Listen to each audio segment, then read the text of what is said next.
পয়লা বৈশাখ মানে বঙ্গবন্ধু শেখ মুজিবুর রহমান। কেন ভাই এই কথা আপনি কেন মনে করেন?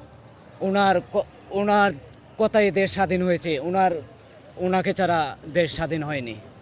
এই যে এখন তো বলতেছে যে আওয়ামী লীগ স্বৈরাচার, আওয়ামী লীগকে দেশে থেকে আওয়ামী লীগ স্বৈরাচার না, আওয়ামী লীগ খুব ভালো, খুব ব্র্যান্ড। এই ব্র্যান্ডকে কখনো ধ্বংস করতে পারবেনি। জয় বাংলা জয় বঙ্গবন্ধুকে কখনো ব্র্যান্ড সারে নাম বাজে বাজে এই ব্র্যান্ডকে যত জঙ্গলি আসুক তারা কিছুই করতে পারে। তারা স্বৈরাচার মানে তারা হচ্ছে একটা মগ সৃষ্টিকারী জঙ্গলি, কত জঙ্গলি তারা মগ সৃষ্টি করছে, তারা দেশের ভয়ঙ্কর সৃষ্টিতে তারা পালন করছে। পয়লা বৈশাখ মানে আমার কাছে শেখ মুজিবুর রহমান। জয় বাংলা জয় বঙ্গবন্ধু। আজকে আপনার এই গেটআপ কেন?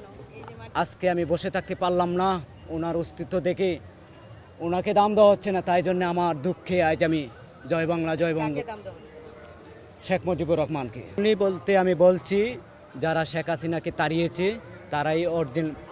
আমি আজকের দিনে শেখ হাসিনার অত্যন্ত মিস করছি, মা জননীকে অত্যন্ত মিস করছি। আল্লাহ তানে নেক হায়াত দান করুক, তানের আরও দীর্ঘ আয়ু দান করুক।